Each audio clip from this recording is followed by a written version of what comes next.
That's a great question. I guess it's kind of intrigued me for quite a while now, because I've worked with quite a few businesses over the years, and I've seen the same thing happening over and over again, that people who run businesses are often very, very good at what they do technically. For example, I worked with a small family business owned by three brothers last year, and they were fantastic at what they did. But they had this kind of thing about finance. It was either boring, they weren't interested, couldn't see the relevance of it to their business, Andrew. How can you not see the relevance of finance to business? I think it's probably a number of reasons. In some ways, it's how it's presented. If people get a lot of numbers put in front of them by a bookkeeper or by a firm of accountants and are not properly explained, then I'd be the same. My mind would numb over, and I would start thinking about other things, want to get back to phone that customer or getting on with doing something rather than just looking at numbers. So is it the same dilemma that people who are presenting a technical subject to a non-technical audience have? They've got to kind of dumb it down a little bit and make sure it's accessible or digestible for the audience. Yeah, that's a great question, and I've got a lot of experience with that, because when I was a full-time finance director, I found myself in a position of explaining numbers to non-financial managers. And when I then set up my own business working for myself, I realized I had quite a gift for that. And you're absolutely right. What I found was I worked with a major client, a major utility company here in Scotland, and I was working with these guys who'd actually dig the roads, replacing water mains, and these are supervisors who had to take stock out of stores and manage overtime and everything. And during the process of working with them, of teaching them, I'd had them laughing, but actually seeing the point for the first time, the penny dropped. That's why I need to know what that figure means, so I can do something about it, and I can actually influence it. So you sometimes you're using analogies or metaphors, presumably, to get points across. Yeah, very much. I know that you are very keen on storytelling, and absolutely, I think it is that. It's, for example, I always enjoyed writing on a flip chart. How much do you think Donald Trump is worth? Yeah. You bright on the zeros up. Okay, how much was he worth? Whenever it was 10 years ago, you put a minus and lots of zeros. This is why you need to understand numbers, because they actually mean something in real life. It reminds me of conversations I have with my children, actually, who are all in either secondary school or at university, and I'm always asking them which teachers they like the most, and they're always the ones that bring the topic to life. Yeah, you're right. When I was at primary school, there was one teacher in particular who encouraged me in drawing. I don't draw now, but I used to love drawing paper aeroplanes. I can still remember how she used to encourage me. That made such a huge difference. I think we all need that in life, mentors like that. So what was the idea of creating this thing called FD in a box? Yeah, FD in a box. FD stands for Finance Director. And what was behind it was kind of, I referred to it a few minutes ago. I'd seen over recent years how so many business owners are missing opportunities to grow their business and to avoid financial crisis by not understanding the numbers. And I knew that I, myself, going out to work, could only service X number of clients, ones I can actually see. So I thought, okay, how can I make this more widely available so I can serve hundreds, potentially thousands of clients throughout the world? And the internet's the obvious answer, because there's such leverage available in the internet these days. So that's behind it, Andrew. How can I reach many more business owners? Okay, and you're a great fan of the webinar format, aren't you? Yeah, I've been working with a very gifted consultant who's... Because when I thought of this, I thought of it about a year ago now. I thought, right, what can I do? I didn't know how I was going to use the internet. I had no idea. I thought, was it going to be a gadget on a desktop or something? I just didn't know. But Gordon said, Jeremy, take a strategic approach, because you see lots of people out there who are using scattergun to find clients on the internet, and that's fine. There's different ways of doing it. But with a strategic approach, I'm working with strategic partners who are already working with the sort of clients who are my market. And if there's a match, a fit for who they're working with the people I want to serve, then they introduce them to my webinars. And you're right, I mean, you use the word a great fan. I think webinars had their place. You can never fully replace face-to-face contact. Because of my style, I'll aim to be interactive as I possibly can. And I was going to ask you that question. Is it possible for the listeners to actually engage with you while you're delivering the webinar? Well, that might happen live at some point later on, but what we do have, we have a Facebook page which is devoted to FD in a Box, and during the course of the live webinar, people can go in there, post comments, questions. I'll be scanning it constantly and coming back to people. So I think that's fantastic use of modern technology that we can use Facebook for interaction. What I find is a universal problem with businesses is cash flow. And it sounds so obvious to say that, but cash is at the heart of businesses. And if people don't understand their accounts better or at all, then they can I hear questions like, I've made all this profit, why haven't I got any money in the bank? So that sort of thing. So, and the answer lies in understanding financial statements. Yeah. So specifically to answer your question there, it's back to basics. What are the three financial statements? How do you use them? How do you manage your cash?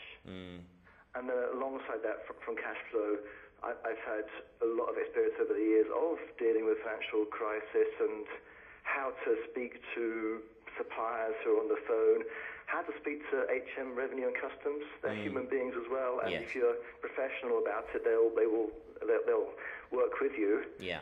So it's that sort of thing. I think because what really has inspired me in FD in a Box is to give business owners more confidence in themselves, in their business, and more hope for the future. Because presumably most business owners go into business with an idea that they're excited about what they can do and they want to turn it into a business, but they don't have a grounding in the financial aspects of business. No, and you wouldn't expect them to. I mean, because FD in a Box is not about making people into accountants. If anything, I'll be delighted if people come away from the program and say, right, I now know the questions to ask of my accountant or my part-time finance director. I know how to speak to my bank manager. Yes, and it's that's the thing about confidence, Andrew. When people feel more confident in themselves, it shines through everything they do. I have a degree in music, which I got many years ago here at Edinburgh University.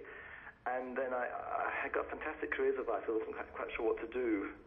And the advice I got was to do something like accountancy. So to cut long story short, I trained as a chartered accountant. I absolutely loved it. I took to it like a duck to water. But that, in some ways, that has presented me with a challenge because now I've got so many different things I can do. You mentioned them all there. So it's been finding the right channel. And music is still very, very important to me. I had a business for a couple of years called Peak Performance, where I was working with a business partner. And we were using music in training workshops to motivate people to deliver the message, because music carries an emotional impact. And when people get emotionally involved with the topic, they learn. It goes in. People get what we call a major interrupt, because my business partner, Morgan, she would start singing. And the workshop we delivered was one on personal leadership, and she starts singing on a clear day you can see forever. And you see people thinking, goodness, what's going on here? But Morgan was absolutely brilliant at finding music and songs that resonate with the topic in hand. Okay, yeah. Okay, NLP stands for Neuro-Linguistic Programming. It was devised by Dr. Richard Bandler quite a few years ago now, and he describes it just as a way of achieving excellence in life. And that's it, kind of a cliched nutshell, but for me, NLP is understanding who we are, why we operate in certain ways, because I've learned to understand that our brains are hardwired into habits, and until we can start to change those habits, then we'll keep getting the same results. Einstein said it. He defined insanity, that's doing things the same way and expecting a different result.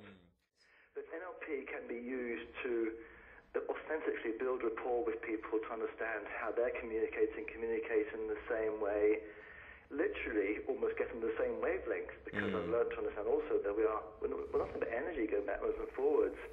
And I'm pleased to ask that, because it made me thinking about FD in a Box. I'm unconsciously using NLP techniques in FD in a Box. This is all about communication.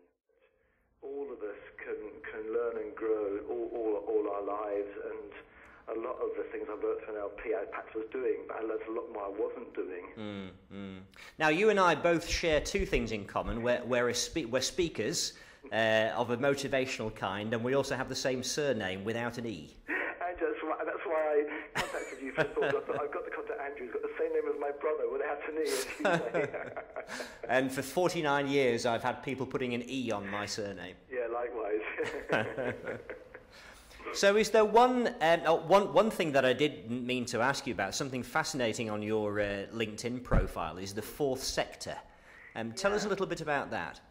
Yeah, Fourth Sector is a charity based in Edinburgh, and the clients are people who are disadvantaged in the workplace, primarily through the effects of mental ill health. And I've been working with them as a freelance finance director. I joined for 6 months. I'm still there 2.5 years later because I'm working with a very dynamic and authentic chief executive who's got great plans, and we're about to invest in a major development in Edinburgh to expand the number of service users, clients, to 500 from existing 150. And that really appealed to me because in the charity itself, I'm much more focused on strategy, on finance, or I do come across service users sometimes.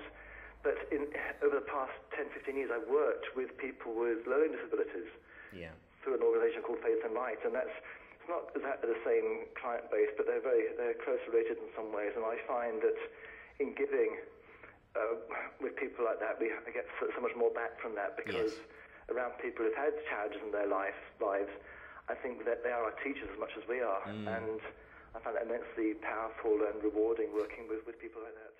The Fourth Sector runs a number of social firms which are genuine commercial businesses in their own right, and people work there. They do real jobs. They're not ghettos. People sit for years and years.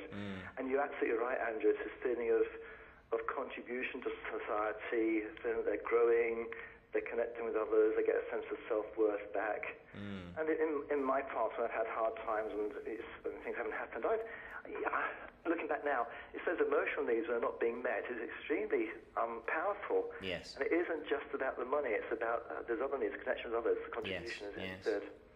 So just to sort of round things off, Jeremy, would you say that you're on Mojo Life TV, and we love meeting people who found their voice. Have you found yours? You know, the answer is yes, and I'll tell you why I know that, Andrew. I wasn't sure until a conversation with Gordon, the consultant I'm working with. He said to me one day, Jeremy said, this is what you're meant to be doing, because everything I've done in terms of being a finance director, being a business coach, being a trainer, being a performer, having experience of conference calls, webinars before, has brought me to this point where it feels like my voice is coming through all these different talents here. Yeah. So absolutely, yes. Yeah. I love it. Wonderful. Well, Jeremy Devlin-Thorp, thank you very much for joining us on Mojo Life TV. Is there a website or a link that listeners can go to? Absolutely. If you go to www.fd, that's F for Finance Director, fdinnerbox.com, that's my blog site, and everything that's going to come from FD Innerbox will spring from that site over time as we grow the business. Terrific. Well, thank you very much for joining us, Jeremy. Well, Andrew, thank you for your time. I appreciate it. Thanks a lot. Bye-bye.